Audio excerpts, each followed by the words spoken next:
Welcome to the Women Who Change the World podcast, the place where everyday women world changers share their stories to inspire, challenge, and equip you to change your world. The event of the year for Christian business owners is just around the corner. Handprint Legacy Live 2021 is virtual this year, which makes it super easy to attend from anywhere in the world without makeup, long flights, or expensive hotel rooms. Thursday through Saturday, June 24 to 26, we'll spend 3 powerful days mapping out your first or next most important steps for your business. I'm Katie Horner. My husband and I have grown from full-time ministry in Mexico to full-time international business owners by understanding and solving the countless marketing challenges faced by Christian entrepreneurs. We created the Handprint Legacy Live event as a safe haven where small business owners, teachers, authors, and coaches strategize, implement, and grow their business. This event is highly interactive and tickets are limited. Grab yours today before we sell out, because 3 days of Bible-based fun and marketing instruction is going to leave you with your next marketing funnel all mapped out. Register now for the 2021 event at handprintlegacylive.com. And here we have part 2 of this wonderful interview. It had so many amazing things that to cut any out would be sad. There will be a bit of overlay from the previous episode, but that's to keep the conversation having flow and continuity. And with that, we are back. So let's talk about something fun. Tell me about your business. My business. Mm-hmm. We just had a major fight about this last night, to be honest. So yeah, anybody who does go through my Instagram, also please don't, always remember there are a lot of other stories behind, Instagram pictures and stuff. We've only also been married for almost a year. We literally started the business at the same time we got married. Ooh. And it's been, it's not really fun because it's been very stressful.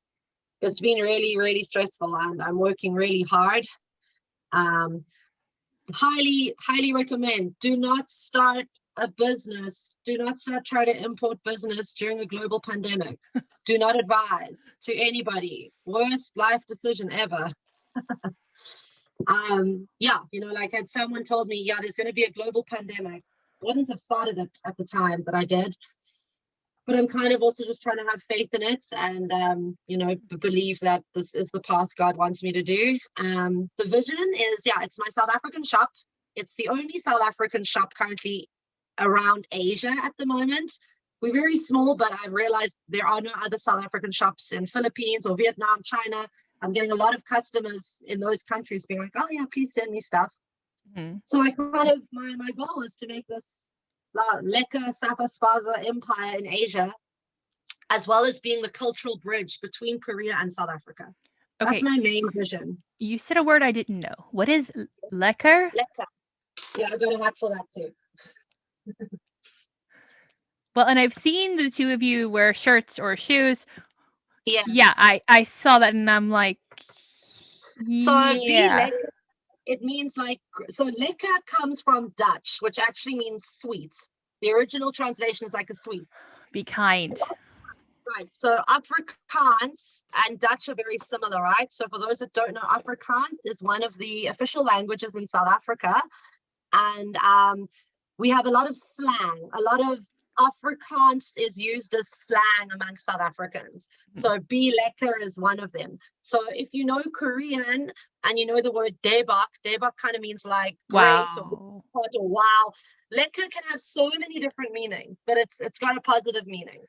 So this has kind of become my slogan, like be lekker, just be great, be wow, be awesome kind of thing,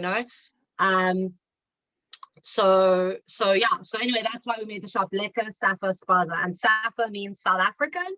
Safa is the short, like Kiwi. If you're a Kiwi, you are from New Zealand, so we call us Safas. Yeah, I'm a Safa.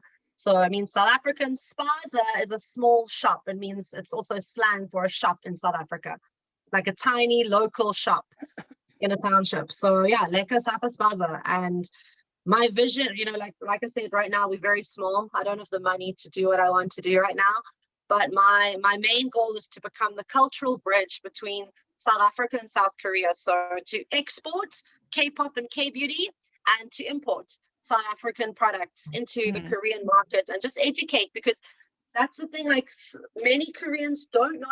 Most Koreans think Africa's a country to begin with, and that's very worrying. So literally, I'm like, I'm from South Africa. Africa, and I'm like, South Africa. So there's so much education that needs to be done here, and my goal is to become like the powerhouse for the cultural bridge. Do tours. I want to do tours to South Africa, take Koreans on specialized tours, getting them to volunteer, not the package 5-class, experience, like the Right. real, authentic, like real South Africa, and like I'm working really hard, and we're going to enter a startup competition. So I'm really praying that God opens that door.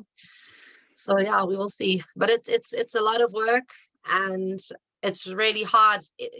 Like I'm not fluent in Korean, and so trying to run a business as an expat woman in a country where the mother tongue, where English is not the main language, is really frustrating. And I have no doubt if I was doing this in another country, in an English speaking country, I would have achieved a lot by now. But it takes triple the amount of time because I'm doing it in a foreign country, and my husband helps me a lot. But also us women have our very own vision and idea, so there's only so much. He's amazing. If it wasn't for him, I wouldn't be able to get the products and collaborate and stuff. But yeah, it's a struggle. I mean, I think the one thing I've learned from trying to be a female business owner in South Korea is that it's possible. Like if there are people listening to this, like, don't give up on your dreams, ladies. Like, try. I mean, this might fail. My whole be Lekker thing might fail, but I'm going to try. I'm going to keep going and try. And I feel God is really opening up the doors, though, to allow that to happen. And I think networking is important, yeah. Well, you've got people in Asia who are from South Africa who are buying from you, right? Yeah. So right now, my target market, well, it's not my main target, but right now my customers are mainly South Africans. And what's great is that by buying stuff from me, they're actually buying, a lot of them are buying products for their co-teachers, for their Koreans. So, that's indirectly kind of educating the Koreans now a little bit about South Africa. We have South African books and we have a whole lot of stuff. So my hope is that through the customers buying for their Korean friends and family, we're slowly getting there. They'll learn a little bit more, about our culture. Yeah. And you want to take people to South Africa. Yeah, that was the plan for this year, but Corona. What about having people from South Africa come and visit South Korea and you do those tours as well? Right. Like I said, I literally want to be the entire bridge. Okay. So this highway for both, from both sides. And K-pop's only just hit South Africa, And I am, in contact with the main K-pop fan base there and stuff. And we're going to try plan some stuff. And yeah, I think it will be really lekker if I can become this cultural bridge, between the both. Yeah. One of the things that happens here, like when kids go away to college, the parents will send gift baskets. Yeah. And so it's like if people are working and living there, then their parents could place an order with you and you deliver it. That's what they do. Yeah, that's what they do at the moment. So like at Christmas time, we had a lot of orders from families back home, and it's much cheaper for me to do it because shipping from South Africa is a joke. Like you pay more for shipping than for the product. So yeah, that is we kind of just want to do it all. Yeah, be that connection for people in South Africa and Korea, and get the K-pop stars too. So giving up on my plans to let BTS wear my merchandise. They can endorse my brand on there. So I saw that you delivered to he's a singer. He's an actor. Lee Seung-gi. Yes. So how did that go for you? I mean, we never met him obviously because that's not allowed. But yeah, this was because of a South African customer. So you can interview her too. She's also a lovely lady. She's also got an interesting life story, and she's in love with him. Like she loves his music. His music has really helped her through a very dark time. She's a married lady, but she really admires him. And she contacted us and asked, could we possibly put together this basket for him? It's her birthday, and she wants to give him something special. She's literally like the number one fan in South Africa for him. And so, yeah, it was really exciting doing it. Sadly, he hasn't posted it on his SNS, but we hand delivered it to the agency, to make sure that he gets it. Yes. And yeah, that's very much the future plan. If there are K-pop stars, K-pop fans in South Africa, that want to give items to their celebrities, that's the service. I'm thinking of making it an official Ubuntu service. I'm literally thinking of registering it as Ubuntu services. And I like that. Yeah. I like that because it goes with the concept of, because of who they are, they helped me be who I am. Yeah, totally. Yeah, 100%. I like that. Yeah. I think you're gonna have trouble getting to BTS because my daughter said they don't accept gifts anymore. They don't accept gifts anymore. So yeah, the only way that's gonna happen is through some contacts. Yeah, but we'll see. We'll see. Yeah. I'm working with an organization, I think this is important, also to see they really have had a positive impact. Like I said, I'm working now with an NGO in South Africa. This is another lady I'd love you to interview. Her name is Jessica, and she started a against gender-based violence organization called the Justice Desk. And I've just come on board now as one of her ambassadors here in South Korea. And yeah, we're going to collaborate together, and her organization is going to make me little beaded bracelets that I will import into the shop, and then we will sell those, and then a portion of the profits go back to her organization. And they have done like a collaborative thing kind of with BTS. They've made a whole video for BTS basically saying thank you for inspiring our projects, because BTS has inspired them a lot with the gender-based violence, mental health things. So it's just amazing how everything's connecting. I feel I really feel if you allow the universe, you tell the universe what you want, God and the universe will somehow make a plan to make it happen.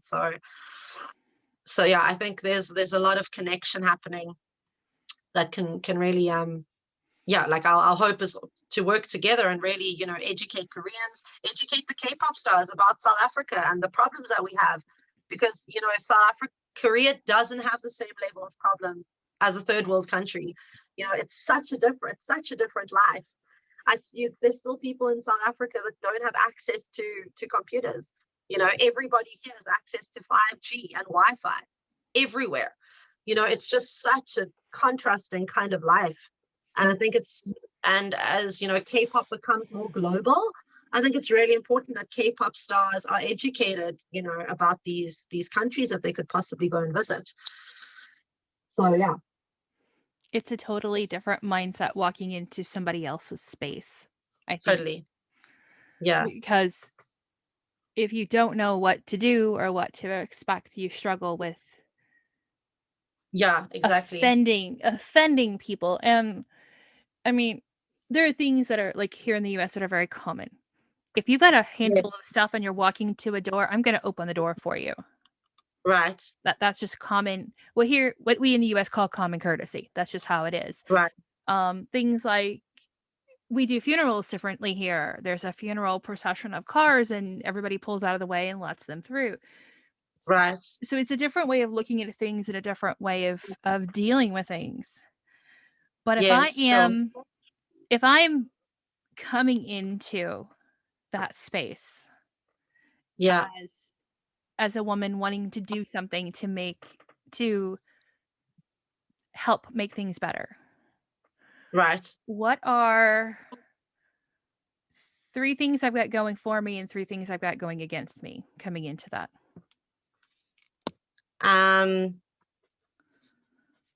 think so. You mean like if you're coming into Korea, right? Yes. You're coming into Korea as a foreign woman. Yes. And what would be like a plus and what would be a negative? Yes, 3 pluses and 3 negatives of coming in. And I want to be active and help make things better. You thick skin. you definitely need to believe in yourself enough, and have a thick skin. Being a foreign woman has its perks in that, there is kind of this depending on what kind of foreigner you're from. So I can't generalize here, but if you are a white Western foreigner, this is a very sad part of the reality. You are at an advantage to kind of, say things and do what you want, and you can possibly get away with it, or people might take you more seriously. But on the other side, if you're a person of color, you're not going to get the same level of respect. And this is the blatant racism that still exists in the country. And, if you had to interview like a black foreigner in South Korea, female foreigner, her story is going to be very, very different to mine. She'll probably tell you she's had a lot more of a hard time than I have. But yeah, I think the other plus, like you've got your own beliefs, and that can work in your favor. I've learned it's all about who you are networking with in Korea. It all comes down to which local people are you networking with. If you're networking with the open-minded Koreans that want to work with foreigners that understand foreign culture, that understand your cultural background, you're going to have no problems. The problem comes in, like I've said, in the teaching field. Like my teaching experiences have been so diverse here, working with very close-minded traditional Korean teachers is disastrous. Working at a school that follows an IB curriculum, no problem. So it really just depends on where you're placing yourself and with who, I think. Yeah. And they don't appreciate very outspoken people like myself, but the country needs that. That's what they need. They don't like being criticized. Korea doesn't like being criticized in general, but that's what the country needs, to improve. The reality is South Korea is becoming a global sensation thanks to K-pop and the K-wave, and they're going to have to get on board, with being more open-minded and accepting of people from all races and all cultures and all shapes and sizes. So if you could have a billboard, what would it say? Yes. What would you say? What would it say? Live the life that you imagined. Live the life that you imagine. Yeah, I saw that years ago. Like, I was given a journal by my best friend when I was really young, when I was like 12. And then I used to write in my journal, like, all my dreams and stuff. And it's always stuck with me. So live the life you imagined. And if we're going for a Christian one, trust in the Lord with all your heart. And lean not on your own understanding. Yeah, that Bible verse got me through my darkest days in Korea. It really did. It really, really did. So it will always have a very special place in my heart. Yeah. I have a coffee mug with that quote on it. Really? Yes, I do. Yeah. And that quote, when my grandpa died, I had it on my whiteboard because I homeschooled my kids, and right, it's on my whiteboard, and I left it there for weeks because I had to process losing my grandfather. So what is your best tip for making the world a better place? Oh, wow. Stay true to who you are. In a world that is constantly telling us to be someone else, follow the norms, don't give up on your goals and your dreams, no matter how bizarre they might seem. I've literally had people telling me, when I first came to Korea, I had family members being like, you're not going to last 6 months. They're like, you're going to be back after 6 months. And here I am 8 years later. And it hasn't always been easy. Like, really, I've been through hell in this country, But I think if you're able to survive, I think that's it. Like, because of the trials that I've faced, it's kind of made me like feel unstoppable, like, well, throw it at me, bring it on. I think as women, we really go through a lot, right? We go through things that most men will never have to encounter in their entire life. And we're so good at suppressing it, and we're so good at just carrying on, and we're so good at just keep going. We're so incredibly flippin' strong, And I think what I try to tell, other women who've been in like abusive relationships or had hard time, I just tell them, turn that pain into your weapon. turn that pain into something that can help other women, and I'm kind of grateful for the shitty times I've had here, because I do feel it's part of my path. It's part of my path to try and help other women now, to help them see, like, you can get through this. You can leave those bad relationships. You can find somebody. You can find the person that you're meant to be with, or you can start that thing that you want to start that you never thought you would, and just believe in yourself. I don't have very high self-esteem, but to constantly remind yourself, you can literally do whatever you want. Like, I never imagined, I never imagined that I'd end up being on TV with my Korean mother-in-law. I never imagined that I'd try to start a business here in South Korea, And so I think you've just got to really no matter how ridiculous your dream or goal is. I still have a hope here that I'm going to meet Eamon Ho, the actor that's literally, he's the reason I changed my name. We never got to that story, but he's literally the reason why I changed my name to Flower. So tell me, why did you change your name? Because I've heard little bits, but not the whole thing. Yeah. So the first Korean drama I ever watched was a drama with Eamon Ho, who is like literally South Korea's most famous actor. And his drama, one of the dramas that made him go viral, was called Boys Over Flowers. It's a ridiculous drama. Like, I mean, looking back now, it's totally ridiculous. But it was the first drama I watched, and it was my first kind of taste of this whole like fantasy of like Korean oppas and this romanticized picture of South Korea. I watched it in my first year here, and I became obsessed with his dramas. And then I changed my name on Facebook for fun. Just for fun, I was like, I'm going to change my name to Flower so that co-workers and Koreans that I don't like can't find me. And then it kind of stuck, and people started being like, oh, you're Flower, like people started being like, oh yeah, I've seen you around, blah blah blah. And so I just kept it, and here we are 6 years later, Flower. So I really want to meet him, so I can just be like, you literally inspired me to change my name, so thanks, and let's get a selfie whilst we're at it. So, yeah. No, but really, I have a dream of being an extra in one of his dramas. So I'm not giving up on that ridiculous goal. That's my little inner career boo that still exists, even though I'm now married to a lovely person. But yeah. So what's the best compliment you've received since living there? That I'm very out there. My energy, I think. Yeah, I often get that, like, wow, you're so energetic. Yeah, I think my energy, mainly my energy and my passion. I get told, like, like I said, like, to Koreans, I mean, like, I'm extra, but I'm not that extra. But by Korean standards, I'm like super fucking extra, because they're not used to like having, their natural personality is not like that, Like not having opinions of your own. Yes, exactly. What do you think? I don't know what I think, but yeah. So I think mainly my passion and my energy, which a lot of people find exhausting. My husband can tell you when you interview both of us. He'll tell you that side of the story. So I have one more question for you. I told you I would give you a hard one. Yes. So what's the most important thing you have ever learned, and how has your life changed because of it?